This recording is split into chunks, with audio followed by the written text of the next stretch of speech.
Keçək növbəti tapşırığımıza. Deyir ki, kristal qəfəsə verilmiş iyon rabitəli birləşmənin şərti formulunu yazın. Dəyərli dostlar, burada biz iyonların bir-birinə nisbətinə baxacağıq. Yəni bu gördüyünüz, baxın, bu rənglə bu rəngi gəlin bir də müqayisə ilə görəcəyik ki, bu rəng, hər iki rəngin bir-birinə nisbəti, saylarının nisbəti birin birə nisbəti kimidir. Yəni burada A-dan da A-da olanların cəmi ilə B-də olanların cəmini ixtisar aparsaq, birin birə nisbətinə qalacaq. Yəni qısası hər bir A-ya bir B uyğun gəlir. Ona görə formul elə AB şəklində də olacaq. Deməli, biz nəyə diqqət eləməliyik? Hissəciklərin bir-birinə olan nisbətinə diqqət eləməliyik. Məsələn üçün, belə təsəvvür eləyək. Əgər bu mavidən 2 dəfə artıq olsaydı, məsələn, təsəvvür eləyin, deyək ki, məsələn, bu A-dan olsun 10 dənə, mavidən olsun, məsələn üçün deyir, amma dəyərlər 20 dənə olsun, onda formul olacaqdı, birinin 2-yə nisbəti kimi olacaqdı və formul olacaqdı AB2. Yəni, əgər deyir, amma olsaydı, indi hal-hazırda elə deyil, birin birə nisbətindədir, ona görə formul AB şəklindədir. Sonra bizə nə deyir? Deyir, boşluqları tamamlamaqla mətnini dəftərinizə köçürün. Kimyəvi elementlərin atomların stabil hala keçmək üçün xarici təbəqələrinin elektron təbəqələrini elektrona tamamlamağa çalışır. 8 elektrona tamamlamağa çalışırlar. 8 elektron tamamlamağa çalışırlar. Buna oktet qaydası deyiləcək deyərlər. Oktet qaydası deyilir. Bu halda atomun elektron təbəqəsi 8A qrupunun elementlərin elektron təbəqəsinə bənzəyəcək. Bu qrup elementlərin atomlar xarici elektron təbəqəsinin NS2, NP6 ümumi formulu ilə ifadə olunur. Onlar birləşmə əmələ gətirmir və nəcib qazlar adlanır. Dostlar, bu nəcib qaz da deyə bilərsiniz buna, təssiz qaz da deyə bilərsiniz buna. Sonra 7-ci sualımız. 7-ci sualda bizə deyir, aşağıdakı iyonlardan istifadə eləməklə 6 müxtəlif iyon rabitəli birləşmə formulu yazmaq lazımdır. Gəlin yazaq, bu da yəni çətin şey deyil. Başlayaq, deməli, necə olacaq vəziyyət. Dəyərli dostlar, məsələn üçün, gəlin belə eləyək. Mən natriumdan fluoru, sonra magneziumdan kükürdü, alüminiumdan da azotu birləşdirəcəm. Dəyərli dostlar, nə baş verəcək? Natrium müsbət 1, fluor da mənfi 1.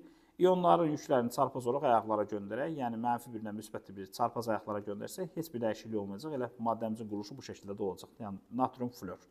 Sonra həmçinin magnezium və kükürdü birləşdirir. Magnezium 2 müsbətdir, kükürd də 2 mənfidir. Bunlar bir-birinə ixtisar gedəcəklər. Dəyişəklər, işarələrə fikir verməyin. Sadəcə ədədləri ixtisar gedirmi? İxtisar gedir. İxtisar gedəndən sonra çarpaz olaraq ayaqlara göndərəcək. Təbii ki, bir indeksi yazılmadığından maddənin quruluşu elə belə də qalacaq. Magnezium S. Və yaxud da alüminium. Görürsünüz, 3 müsbətli iyonun yükü və bir də orada azot 3 mənfi yazılıbdır. Dəyərli dostlar, bunlar ədədlər ixtisar gedəcəklər. Nəticədə o birlər ayaqlara yazılmalıdır ki, bir indeksi yazılmır. Nəticədə alüminium N yazılacaq. İndi gəlin biraz fərqli eləyək. 3 dənə belə birləşmə düzəltdik. İndi dostlar, baxın, natriumdan kükürdün və natriumdan azotun əməliyyatlı birləşmənin formuluna baxaq.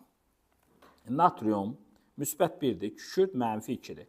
Çarpaz olaraq ayaqlara göndərək. Kükürdün yuxarısındakı 2-ni natriumun ayağına, natrium yuxarısındakı 1-i də kükürdün ayağına göndərəcək. Baxın, bu şəkildə. Sadəcə bir indeksi yazılmadığından formul belə olacaq. Natrium 2S.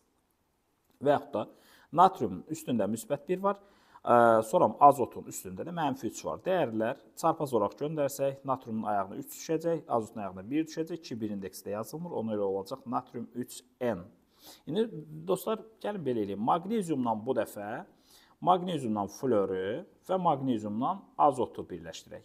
Baxın, magnezium müsbət 2-dir və fluor da mənfi 1-dir. Çarpaz olaraq göndərsək, fluorun mənfi 1-i magneziumun ayağına 1 şəklində, magnezium yuxarısındakı 2 də fluorun ayağına yazılır. Və nəticə etibarıyla belə olur birləşmə. Magnezium, fluor 2. Baxın, bir indeksi yazılmadığına görə. İndi şagirdlər üçün problem yaradan məqamlardan biri nədir? Deyir ki, ay müəllim, bəs bu müsbət 2-dir axı, yəni formulu belə yazır. Magnezium ayağında mənfi 1, fluorun ayağında müsbət 2. Dostlar, işarələri tullayın geçsin. Biz ancaq ədədləri göndərəcəyik indekslərə. Nəysə, gələk indi magnezium sonuncu birləşməni də yazaq. Magnezium 2 müsbət, azot 3 mənfi. Dəyərli dostlar, işarələrə fikir verməyəcəyik. Azotun yuxarısındakı 3-ü magneziumun ayağına, magnezium yuxarısındakı 2-ni də azotun ayağına göndərəcəyik. Nəticə etibarıyla formul olacaq magnezium 3N2. Keçək növbəti söhbətimizə. 8-ci tapşırığımız bizə nə deyir? Laboratoriyada X, Y, Z maddələri haqqında müəyyən tərcümə məlumatlar əldə edilmiş və aşağıdakı cədvəl verilmişdir. Cədvəl dəftərinizə köçürün və boşluqları tamamlayın. Dəyərli dostlar, deməli X maddəsinə baxın. Ərimə temperaturu 1400, qaynama temperaturu 3500, elektrik keçirmir və suda məhlulda da mövcud deyil. Dəyərli dostlar, əgər bu elektriki keçirmirsə, suda məhlulda da mövcud deyilsə, deməli bu ion rabitəsi deyil və ümumiyyətlə elektrik cərəyanı keçirmirsə, metal rabitəsi də yoxdur bunda. Bəs nə ola bilər? Bu indi molekul kristal qəfəsi ola bilərmi? Xeyr. Dəyərli dostlar, bu atom kristal qəfəsli maddədir. Niyə bu qənaətə gəldim? Çünki bunun ərimə və qaynama temperaturu çox yüksəkdir. Ona görə də buna molekul kristal qəfəsi deyə bilmərəm. Molekul kristal qəfəsi isə deməli burada olan kimyəvi rabitənin tipi də kovalent rabitədir. Yəni atom kristal qəfəsi olanlarda kovalent rabitə olur ona görə. Gəldik, ikinci maddəmiz. Yenə də ərimə qaynama temperaturu elə də balaca deyil, böyüdür, yüksəkdir. Baxın, burada ion rabitəsi var. İon rabitəsi var da avtomatik ion kristal qəfəs var, dəyərli dostlar. Bu elektrik cərəyanı keçirirmi? Təbii ki, keçirəcək dostlar, keçirir. Deməli, suda məhlulu elektrik cərəyanı keçirməsi məsələsi, dəyərli dostlar, metallar ümumiyyətlə həll olmurlar.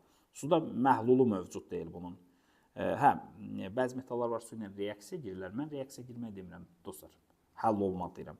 Deməli, bunda məhlulu mövcud deyil. Məhlulu mövcud deyil. Dahası, gəldik növbəti tapşırığımıza. Növbəti tapşırığımızda nə deyir?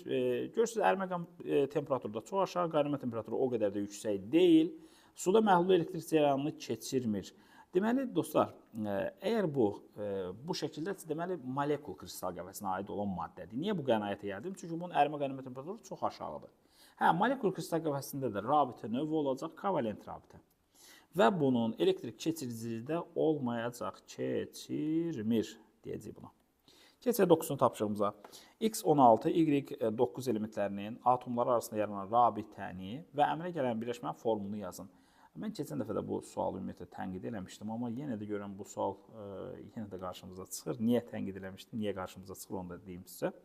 Dəyərli dostlar, birincisi, gərək X elementimiz olacaq 16-cı element, yəni 1s2, 2s2, 2p6, 3s2, 3p4.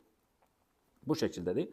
Bu gördüyünüz kimi olacaq, özünə ən yaxın olan nəcib qaza, yəni 3s2-3p6 olan bir nəcib qaza oxşamağa çalışacaq və onun üzərində 2 elektrona ehtiyacı var.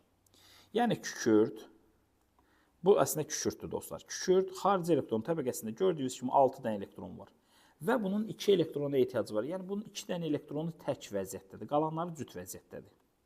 Dəyərli dostlar, deyirsən neçə dənə elektrona ehtiyacı var, deməli o qədər elektronun tək vəziyyətdədir, onu cütləndirmək lazımdır.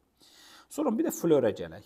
Florda 9-cu elementdir. 1s2, 2s2, 2p5. Yəni, florun xarici elektron təbəqəsinə baxaq. Florda xarici elektron təbəqəsi də, baxın, bu şəkildədir. Bu arada Y florida, onu öyrəndim mən rahat bir şəkildə.